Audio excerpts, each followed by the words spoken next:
Bismillahirrahmanirrahim.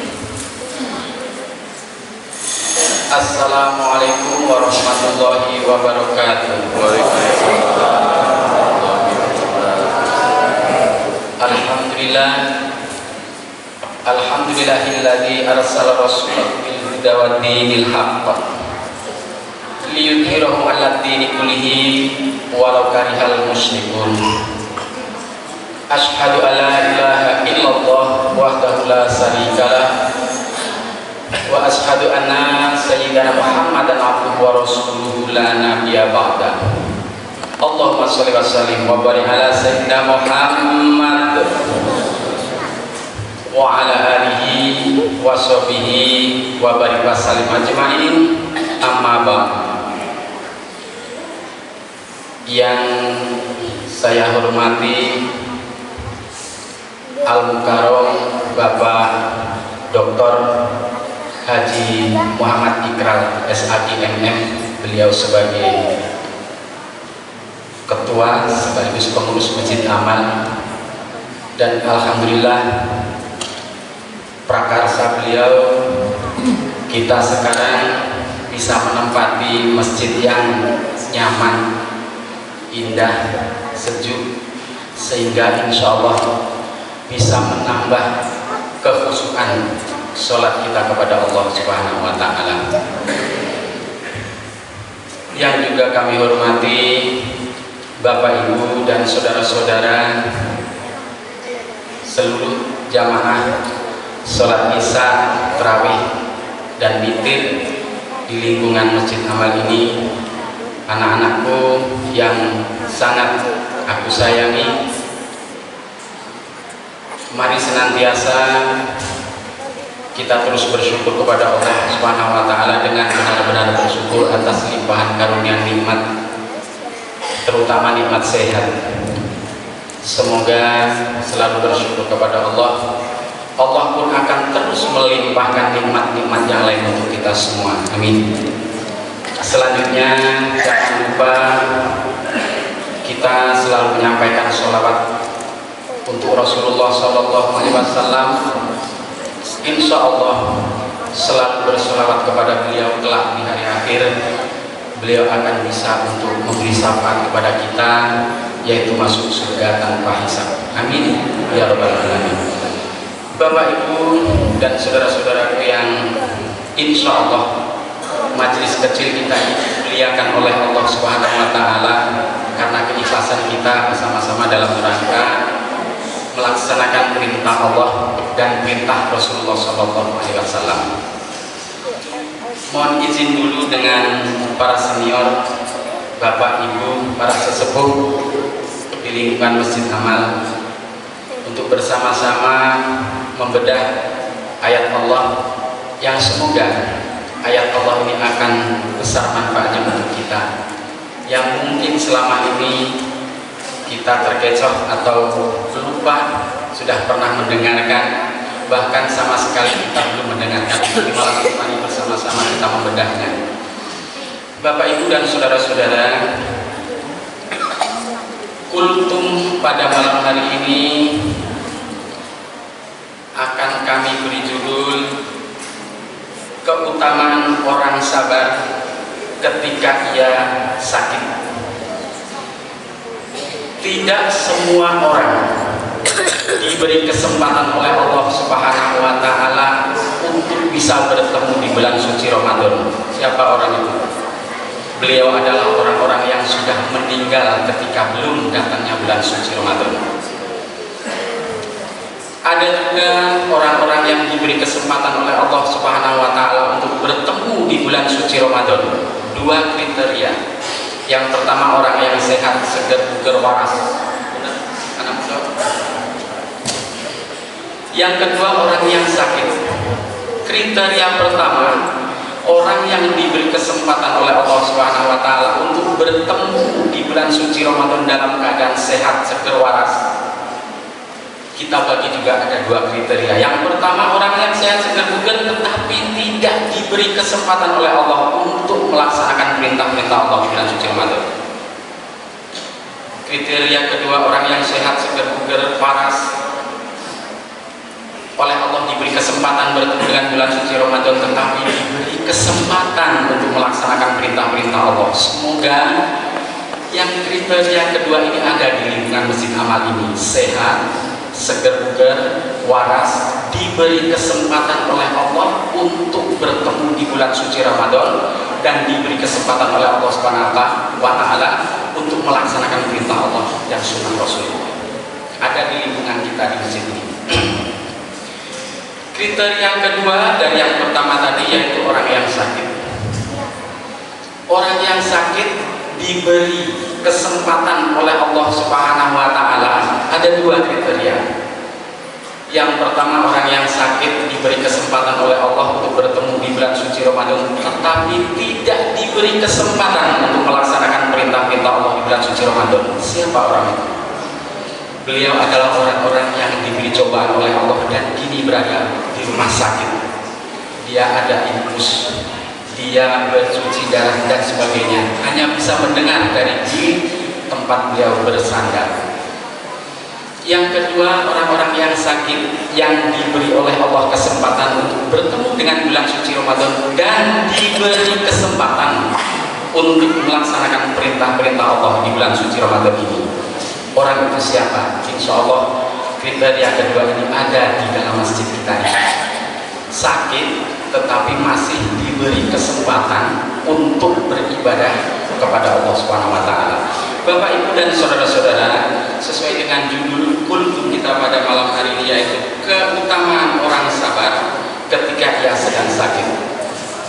Allah berfirman, Bismillahirrahmanirrahim, wa innalaka ajrun ghairu mamnun. Jangan lelah untuk bersabar. Wa innaka la'ala khuluqin adzim. Dan jangan banyak mengeluh. Fasa tubasyiru wa yubasyiru bi ayakumul maftun. Jika engkau sedang dicoba oleh Allah, diberi cobaan, sejatinya Allah itu menggugurkan dosa-dosamu.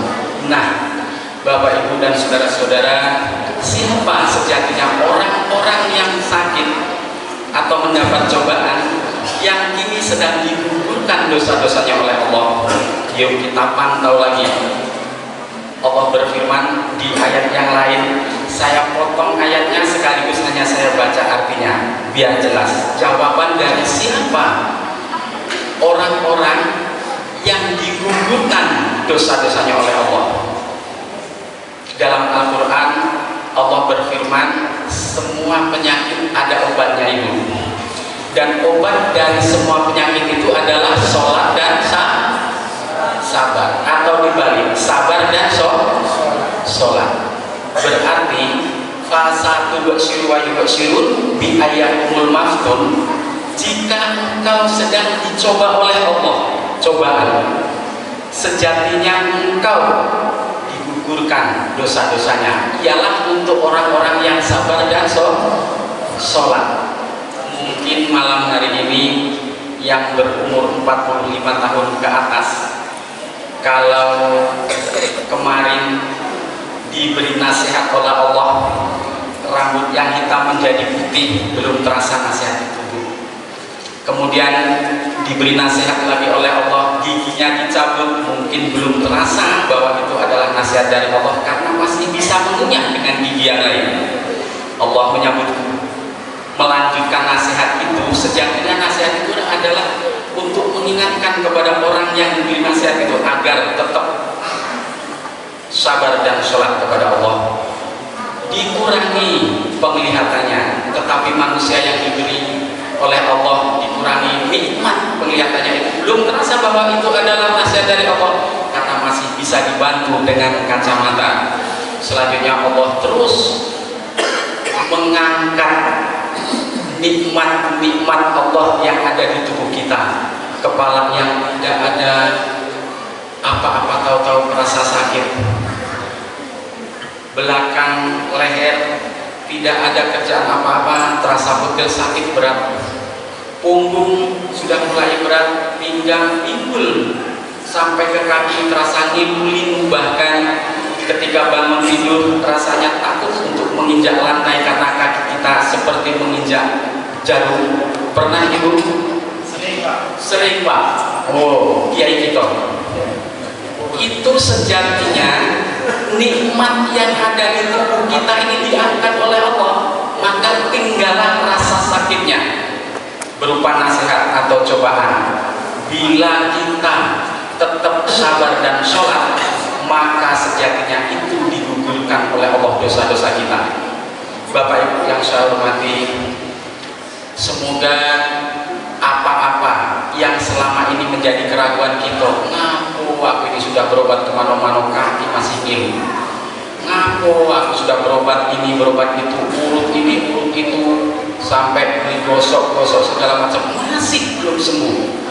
Karena itu ibu sedang dicampur nikmatnya dan digugurkan dosa-dosanya bila ibu bapak tetap sabar dan sholat. Bapak ibu dan saudara-saudara, Rasulullah juga mengingatkan kepada kita, as-sabru yu'inu ala kulli amalin. Ini hadisnya sahih, sanad matan perawinya lengkap, bahwa sabar itu adalah bisa untuk menyelesaikan semua permasalahan termasuk sakit kita. Tapi kita jangan pasif, tetap harus ikhtiar untuk mencari obat. Di mana letak nikmat Allah? Taruh. Kalau dengan berobat kita bisa sembuh, sehingga nikmat Allah kembali kepada kita, dosa kita tetap diangkat oleh Allah Subhanahu wa taala. Bapak Ibu dan saudara-saudara, ada teman kita yang di sini nol dosa-dosanya insya Allah. Di samping kita semua yang sedang sakit alias dicoba oleh Allah dan diangkat semua dosa, digugurkan semua dosanya oleh Allah. Bagi orang yang sabar dan sholat ternyata banyak. Yang pertama, orang yang ibadah haji. Allah pernah berbicara dengan para malaikat, ya malaikat, itu hamba-hamba sedang sujud kepadaku, dia datang dari seluruh penjuru tanah, pelosok tanah, berdebu, lusuh, maka saksikanlah wahai para malaikat, aku gugurkan semua dosa-dosanya. Maka untuk Bapak Ibu yang sudah ibadah haji, alhamdulillah Pak Haji Rizal nol dosanya, seperti bayi yang baru dilahirkan. Yang kedua, orang yang berangkat umroh pulangnya nol. Yang ketiga, orang maaf yang melahirkan tetapi beliau meninggal, insya Allah dia mati syahid, nol.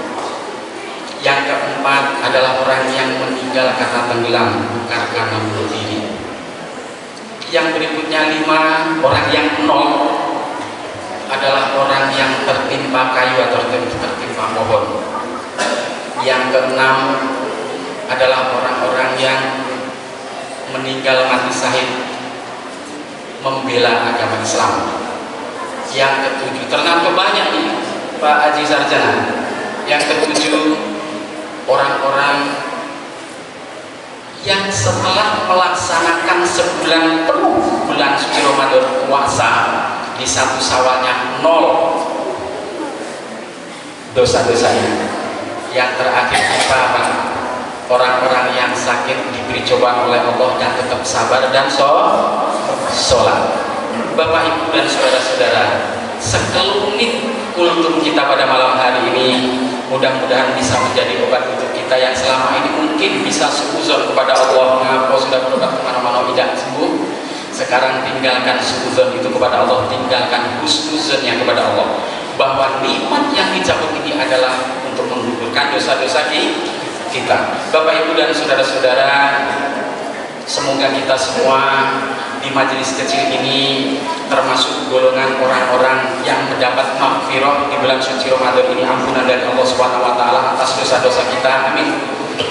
Dan semoga kita semua termasuk golongan orang-orang yang tetap sabar dan sholat untuk tetap melaksanakan perintah Allah dan Rasul-Nya. Dan semoga kita semua diberi hidayah oleh Allah, hadiah berupa kesehatan, karena ilmu tasawuf rezeki paling mulia di sisi Allah untuk kita hambanya adalah kesehatan. Ini saja barangkali Bapak Ibu dan saudara-saudara kultum yang dapat saya sampaikan. Mohon maaf atas segala kekeliruan dan kekurangan. Usikum wa nafsi bitaqwallah faqad faja'un taqul. Wassalamualaikum